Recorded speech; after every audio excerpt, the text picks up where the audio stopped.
Hi, and welcome to the latest episode of History You Didn't Know But Should. I'm Ray. And I'm Chris.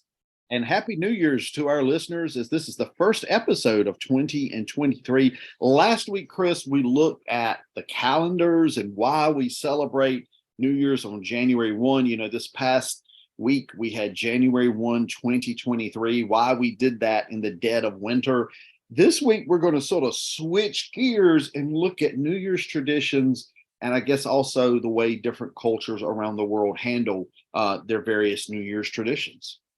Yeah, Ray, as we begin this new year full of promise and possibilities and opportunities, it's really great that we think about why did we do some of the stuff that we do on January 1st. Of course, with the ball dropping and with the singing of a particular song. And there's all of these, traditions or myths or whatever you want to say about what you should eat. And, Ray, I will happily acknowledge I did none of those for New Year's, not because I discount it, but honestly, because I don't know the words to the song. I was too tired to stay up and watch the ball drop. And honestly, I just don't like Black Eyed Peas. So it's not that I have an issue with it. It's just, it didn't appeal to me. Therefore, I didn't do it. So Ray, I sure do hope that this year is full of good luck for me, even if I didn't do those three things that promise good luck. So you didn't do any of those things, but nothing personal against them. No, nothing personal. It just, how I celebrated 2023, 2022, 2021, 2020. By looking at the backside of my eyelids. I do not, like you, Chris, I do not watch the ball drop, not because I've got anything against it. I don't. My grandmother, probably your grandparents as well, maybe grandparents or parents of the people listening, maybe some of the people listening, used to watch the New Year's celebration. What was it? Dick Clark's Rocking New Year's Eve, and all of that stuff. But honestly, I mean, going back as far as I can remember, the only time I've ever stayed up to watch it, well, I didn't even really stay up to watch it. It was just, I was up and it just happened to come on, or I just happened to see it. But I've never stayed up for the express purpose of watching a ball drop. And we talk about different traditions. We think about the iconic New Year's Eve ball drop there in New York City. But around the country, even in North Carolina, there are different places that have different things that they drop. A little town where I'm from, Eastover, which is outside of Fayetteville, back in the old days, before it became the town of Eastover, it was Flea Hill. You could guess why it was called Flea Hill. They had a lot of fleas. But that's something to base your town on. But they drop a flea. I mean, a big wooden flea, not just a little bitty thing you need a microscope to see. But they drop a flea every year at New Year's celebrations. And other places, they drop all sorts of stuff that people will use instead of the ball in New York. Yeah. Didn't see that one coming. Absolutely useless information. No, I think it's pretty important. So when people ever decide to visit Eastover, that they can always say, I remember someone telling me they used to drop an old flea, which is different because I think in Raleigh, they drop an acorn. And I think in Wisconsin, they have this big cheese drop that they do. Somewhere, I think it's in Pennsylvania, they drop a giant mushroom. And there's always these things. There's these dramatic countdowns, and it's the beginning of a new year. But as you mentioned, the iconic ball drop that everyone, I mean, if you say the ball drop referring to New Year's Eve, it's always going to take us back to Times Square, to New York City. And I just think that's a fascinating thing. And what's interesting about it is it started in 1907.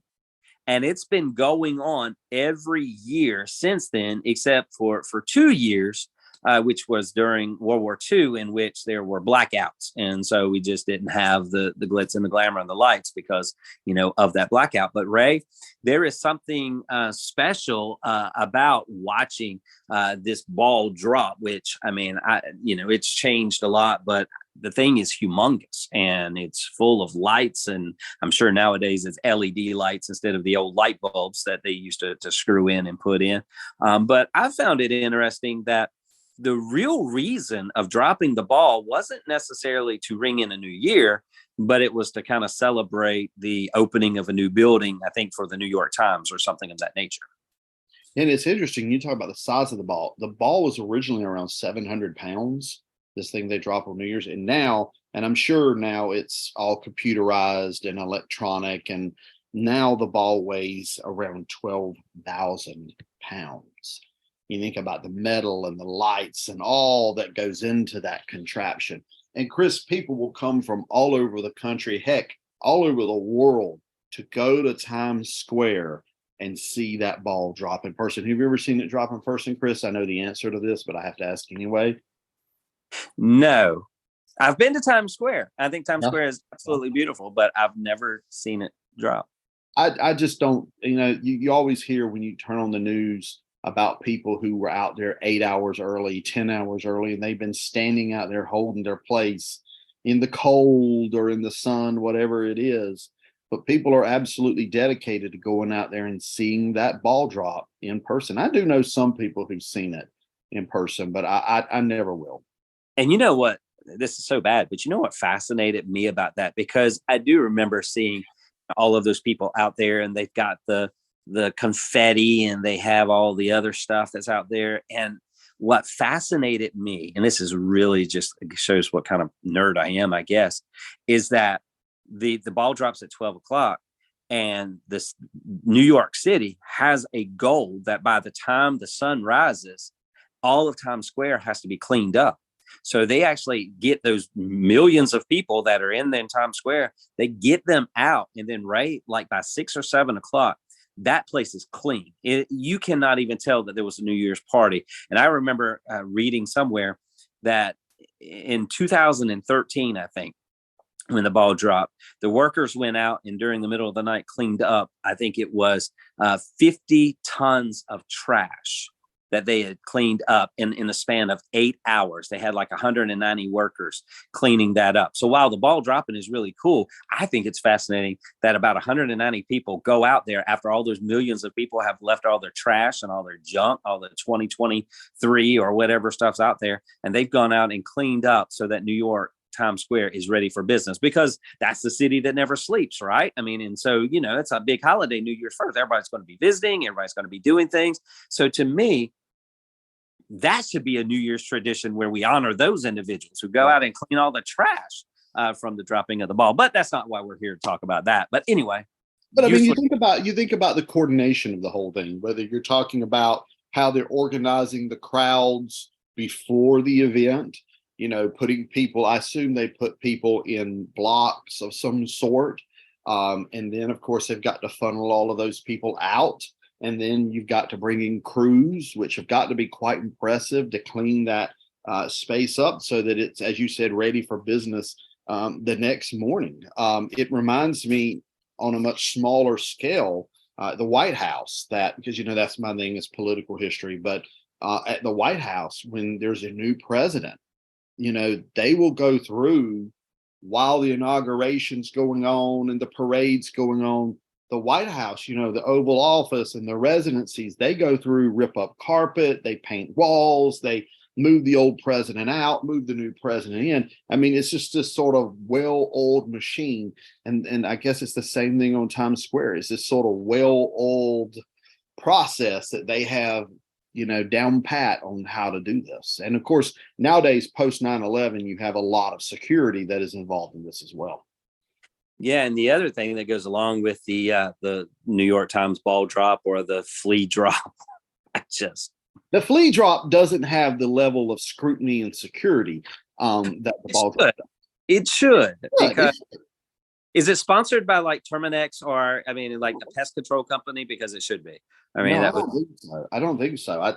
Where it usually is held, or where it was held last time I checked, is like out in the community center, and it's very small. So, and somebody actually spent time making a flea to drop. I guess that's the way it goes. If you give me a second, I'll find out.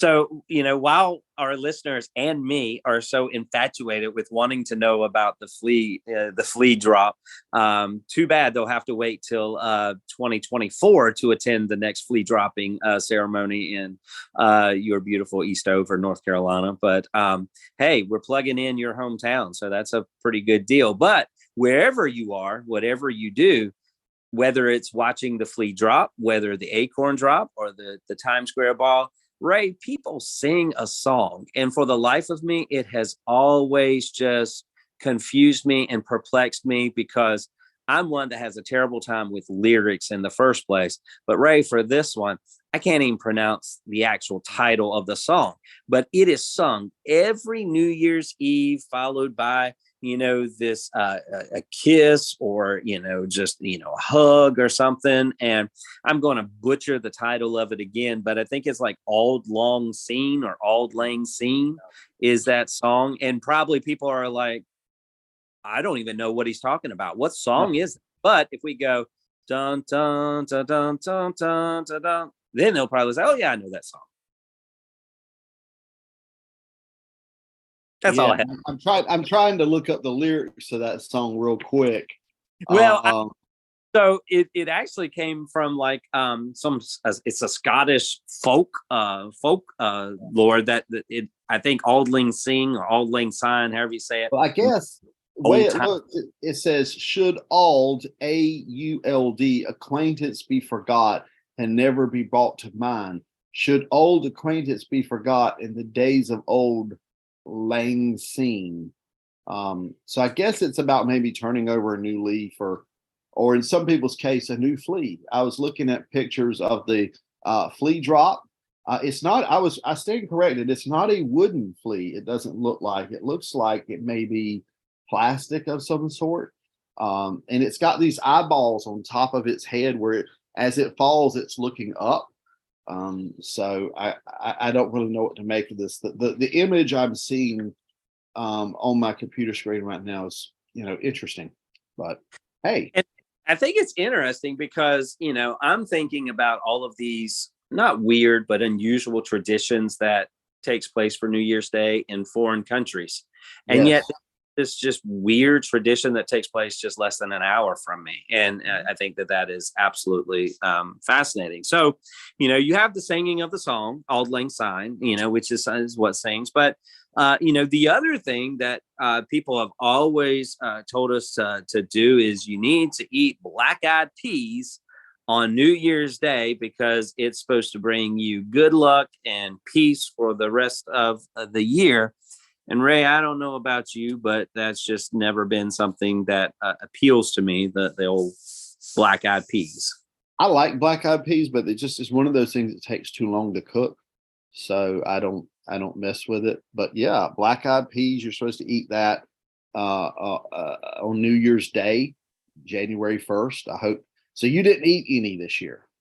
No, I didn't eat any this year, but I did choose to find out why on earth people choose to eat black-eyed peas on, New Year's Day. And actually it comes back to history. And I thought it was pretty interesting that the luck of black-eyed peas actually comes back to the Civil War.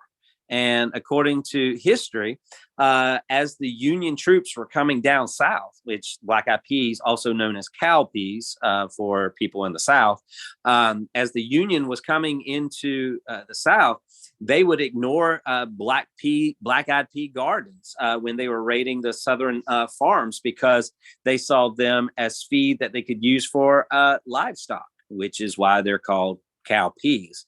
And so the Union soldiers would leave the fields alone. And so the Southerners, that's what they relied on to get them through the winter of the Civil War. They would eat those black-eyed peas. And, and then what happened is it kind of turned into this traditional Southern recipe. Ray, maybe you've heard of it, but once again, I didn't eat black-eyed peas, but I studied about why we should eat black-eyed peas. But there's this recipe that is called Hoppin' John. And Hoppin' John is when you have black-eyed peas along with rice, and you eat some kind of pork. It might be bacon or sausage or things like that, along with some greens like collards. That was the other thing. My mom would always tell me eat black-eyed peas and some cornbread. Well, Ray, guess what? The collards. You're making me hungry, Chris.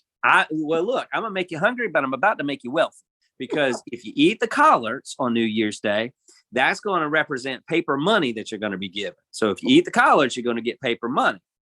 If you have cornbread alongside of it, that represents gold. And so that's what you are supposed to do. And by the way, on the first day of the year, you have to eat 365 black-eyed peas.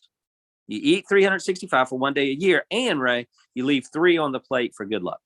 Well, I'm going there. I know some of our listeners are thinking about it, but if you have a family sitting around the table eating black-eyed peas and cabbage, you better send everybody outside when the dinner's done and just let them stay outside for the rest of the day. Okay? Because that's inappropriate. I'm sorry. But I couldn't help but to go there. That's the only thing I could think of, but it does sound good. It does sound good. It really does. I can tell that your new year is off to a great start, because you have gone from the flea dropping to now asking people to remain outside after having a nice New Year's Day. So we're really off to a great start in 2023 with our podcast. We've gone from fleas to flatulence in just a few seconds here on the history you didn't know. I think this might be the last episode of history you didn't know, but should. Well, your traditions for New Year's does rival some of the other traditions in some of the other countries. I found it interesting, just in the short time we have left, just to think about some of the other good luck charms that are out there. For instance, in Brazil, you're supposed to wear white for good luck and peace. So in Brazil, you wear white. Also in Brazil, it is recommended that you go to the beach, and if you want extra good luck, you need to go into the ocean and you need to jump over 7 waves. And for each wave that you jump over, you get 1 good wish. And so, before you jump into the water and jumping over the waves, you need to think about kind of what you want to do. And of course, everybody still makes resolutions. They still try to figure out, what am I going to change? What am I going to do different in the upcoming year? But I do think it's interesting, the different things. Oh, I remember in Denmark, they smash plates. Yeah. And in some countries like Cuba, pork is eaten as pigs are seen as being representing some sort of progress or moving forward. In some places, of course, it's round dough, almost like a donut, because you're coming full circle. So there's all sorts of traditions and things that people do to represent the new year. Did you hear about the one about grapes? Like when the new year comes, you have to eat 1 grape for the chime at midnight. So, ding, eat a grape, ding, eat, which I just think it's got to be impossible. But they said that if you do not finish your grapes by the time that the clock stops chiming, you'll be faced with misfortune. Or you might choke to death on the grapes as you're trying to eat them that fast, and then I guess it doesn't matter anymore. Yeah. Well, so I'm really worried about you this year with the direction that you're going. But I really think that the New Year's Day, last week we were very heavy on our on the structure of New Year's Day, but today we're like all over the place when it comes to New Year's traditions. And I guess there's a lot of people who at 12:30 on New Year's Day were all over the place also. Yeah, there probably was, because drinking is a big part of the New Year's celebration. And I think we did an episode this last year on Christmas and the history of how Christmas is celebrated. And of course, drinking was one of the things that was involved in that. Drinking and eating seem to be 2 things that are almost universal in how people celebrate. But the one that I did find, and I'll close on this because I really enjoyed just kind of researching the different ones, I thought was very neat, was in Colombia, where they actually take luggage, but it has to be empty luggage. And what they do is they run around the block as fast as they can. And basically what they're basically saying, I'm coming into the new year, baggage free, if you will. I'm leaving all of the junk from 2022 back in 2022, and 2023 is a new start. It's a new beginning. And I think there's a lot to be said about that. You know, Ray, we are just a few days into a brand new year, and we make resolutions. A lot of us break those resolutions within 5 minutes of making them. But at the end of the day, it is important to see that January 1st is a new opportunity for us to practice new things, to become new people, to embark on new opportunities. And so, Ray, I'm excited about this upcoming year. I'm really excited about our podcast as we, are going to venture into over 100 podcasts for this episode, or for this podcast that we've done. And Ray, as we enter this new year, I'm just extremely thankful for you. I love our podcast. I hope that we have opened up a new way of looking at history, some that are very, very deep, some that are a lot of fun, just off, just random, just kind of topics. But at the end of the day, that people who listen to our podcast, that they leave our podcast maybe with a few more questions, maybe feeling a little more, joyful about the study of history, but hopefully they leave recognizing the good that comes from taking history you didn't know but should, and applying it into your life. So thank you for 2022. I'm excited about 2023 and all of the things we're doing in our podcast. Yeah, this episode, Chris, is episode 98, which means we got one more episode before the big 100. And we have been doing this podcast, just so our listeners know, since, was it fall 2020? We started our first episode, I believe was on the Spanish flu in North Carolina, right? That was our first ever episode. So you go back all the way back in our catalog and find that episode. And, folks, if you go back into our old catalog, we have all sorts of episodes on all sorts of topics, a lot of them history you didn't know, but you definitely should know. We should know history more than we do. We should pay more attention to history than we do. But don't get me on that soapbox, because we'll have another 20 minutes of this episode here. Yeah, maybe for our 100th episode, call your friends down Eastover. Maybe we could get the flea to drop again. We can have the flea drop. That's right. All right. Thanks, Chris, for 98 great episodes, and for 98, 100, 200 more. We hope our listeners have enjoyed this unusual episode of History You Didn't Know But Should. If you enjoy this episode or other episodes, hey, share this podcast here with your friends and with your family. Look us up on Twitter, on Facebook. We're available on many different platforms where you get your podcast: Spotify, Sounder FM, Amazon Music. We're everywhere. Until next time, I'm Ray. And I'm Chris. And we'll talk to you later.